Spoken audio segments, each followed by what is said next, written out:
So guys, आज हम जिस मूवी को देखने वाले हैं उसका नाम है आई किल जायंट्स, जिसमें बारबरा नाम की एक छोटी लड़की न सिर्फ जायंट्स को यानी कि दानवों को उनके दुनिया में आने से रोकती है बल्कि वो उन्हें मारती भी है। लेकिन वो इसके बारे में किसी को नहीं बताती और न ही उसका कोई दोस्त होता है जिसको वो ये सब बता सके। यहाँ तक कि इन्हीं के वजह से स्कूल में सब उसे अजीब मानकर उससे दूर रहते हैं। लेकिन बारबरा को इससे कोई फर्क नहीं पड़ता, बल्कि वो अपना ज्यादातर वक्त ऐसे जाल बनाने में बिताती है जिससे वो जायंट्स को पकड़ सके। जिसमें इसी बीच उसके पड़ोस में सोफिया नाम की एक लड़की रहने आती है जो कि वहाँ नए होने की वजह से बारबरा से दोस्ती करने की कोशिश करती है। लेकिन शुरुआत में बारबरा उसका दोस्त बनने में इंटरेस्टेड नहीं होती, बल्कि वो अकेले रहकर स्कूल को प्रोटेक्ट करने के लिए हर दिन की तरह ही उन सभी चार्म्स और मैजिकल सिंबल्स को चेक करती है जो कि उसने स्कूल को उन जायंट से प्रोटेक्ट करने के लिए बनाया था। लेकिन बारबरा के इस अजीब बर्ताव को देख उसकी साइकोलॉजी टीचर यानी कि मिस मॉली का ध्यान भी उसकी तरफ जाता है। पर इन सब में बारबरा के लिए जो सबसे बुरा था वो था उसको बुली करने वाली स्कूल की एक लड़की जो हर बार उसे पीटने के फिराक में रहती थी, जिसे देख सोफिया बारबरा को बचाने के लिए अपने प्रिंसिपल को ले आती है।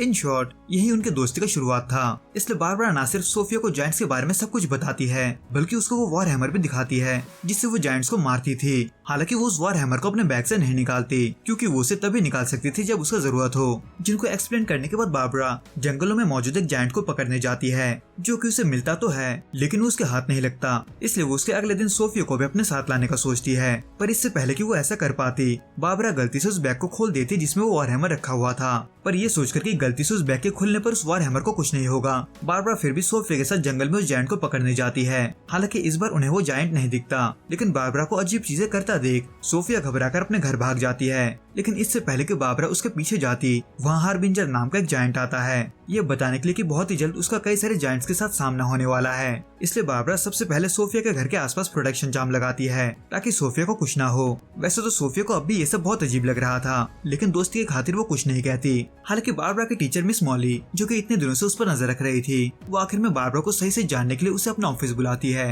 पर वहाँ मिस मॉली के कुछ बातों से बारबरा को वो सब याद आ जाते हैं जिसे वो भूलना चाहती थी। इसलिए इसी में खोई हुई बारबरा कब मिस मॉली पर हाथ उठा देती है ये उसे ही नहीं पता होता, जो कि और भी बुरे सिचुएशन में तब बदल जाता है जब बारबरा सोफिया पर भी हाथ उठा देती है। जिसका फायदा उठाने में बारबरा की बुली देर नहीं लगाती, बल्कि वो सोफिया का ब्रेन वॉश करके उससे वो सभी सीक्रेट जान लेती है जो कि बारबरा ने उससे कहे थे।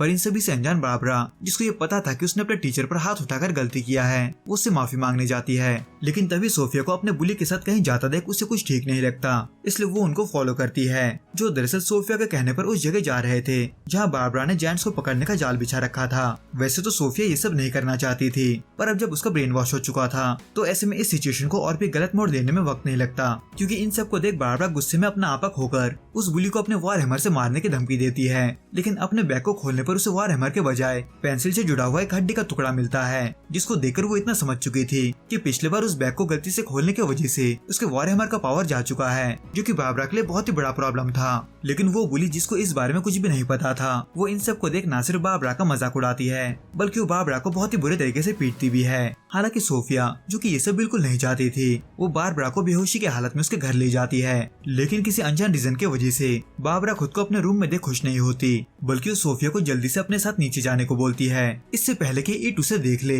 पर तब तक उल्टा सोफिया है दूर से उस ईट को देख चुकी थी, जिससे घबराकर वो वहाँ से भाग जाती है। इन शॉर्ट वो ईट दरअसल बारबरा की बीमार माँ थी जिसके बचने का कोई उम्मीद नहीं था। इसलिए इस सदमे से खुद को दूर रखने के लिए बारबरा ने अपने और जायंट्स के बीच एक अलग दुनिया बना लिया था, यानी कि ये सभी उसका इमेजिनेशन था, जिसको बारबरा अब भी सच मानते हुए मिस मॉली के घर जाती है ये सोचकर कि वो उसकी मदद करेगी। पर मदद कैसे मांगा जाता है ये बारबरा को नहीं पता था, इसलिए मिस मॉली को भला बुरा बोलकर वहाँ से भाग जाती है। जिसके बाद से कुछ दिनों तक बारबरा का कोई पता नहीं होता, यहाँ तक कि वो स्कूल भी नहीं जाती। इसलिए सोफिया परेशान होकर मिस मॉली को सब कुछ बता देती है। लेकिन आगे चलकर उन्हें बारबरा उसके घर पर भी नहीं मिलती, वहाँ सिर्फ उसकी बड़ी बहन होती है जो अपने माँ के बीमार पड़ने के बाद से उस घर को संभालने की बहुत कोशिश कर रही थी। लेकिन अपने जॉब और अपने घर को एक साथ संभालना उसके लिए दिन ब दिन और भी मुश्किल होता जा रहा था, जिसको सुनकर मिस मॉली को बहुत बुरा लगता है। पर बारबरा के इमेजिनेशन का असली राज सोफिया को तब पता चलता है जब वो बारबरा के टेंट में जाती है जहाँ बारबरा ने अपने माँ से जुड़े सभी यादों को संभाल कर रखा था। इसलिए सोफिया अगली बार जब उससे मिलती है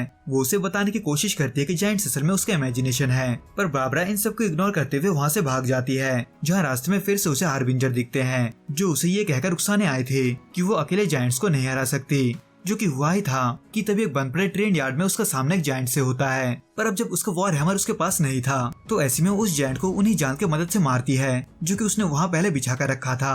पर इन सब की वजह से मिस मॉली और भी चिंता में पड़ जाती है, क्योंकि बारबरा अब भी किसी की बात नहीं सुन रही थी। जिसको स्कूल से भागता देख मिस मॉली उसके पीछे जाती है, ये बताने के लिए कि उसकी माँ मरने से पहले उसे एक बार देखना चाहती है। लेकिन फिर भी वो इन सबको इग्नोर करना नहीं छोड़ती। जो कि हुआ ही था कि तभी उस टाउन में एक अनएक्सपेक्टेड तूफान आ जाता है, जिसके अंदर से एक टाइटन को निकलता देख वो ये कहकर उसे मारने जाती है कि वो उसे अपने माँ को नहीं ले जाने देगी। जिससे लड़ते हुए बारबरा को अचानक से अपना बैग चमकता हुआ दिखता है, जिसके अंदर था वो वॉरहैमर, जिसके वापस आने को वो इंतजार कर रही थी, जिसकी मदद से वो उस टाइटन को हरा देती है। लेकिन आखिर में जख्मी पड़ा टाइटन ये रिवील करता है कि वो उसके माँ के लिए नहीं बल्कि उसके लिए आया है, ताकि वो उसे मारकर उसके साथ साथ अपने इमेजिनेशन वाले दुनिया को भी खत्म कर दे। इन शॉर्ट बारबरा भी अंदर से ये जानती थी कि ये सब उसका इमेजिनेशन है। वो बस अपने माँ को खोने के डर से मारना नहीं चाहती थी, पर अपने आसपास के लोगों को उसके लिए फिक्र करता देख वो आखिर में अपने इमेजिनेशन को खत्म करने का फैसला करते हुए उस टाइटन को अपने वॉरहैमर के आखिरी ब्लो के साथ खत्म कर देती है। और फिर उसके अगले दिन वो अपने डर का सामना करते हुए अपने माँ से मिलती है, जो वैसे तो ज्यादा दिनों के लिए नहीं बचने वाली थी। इसलिए बारबरा पिछले कुछ समय से उसे अवॉइड करने के लिए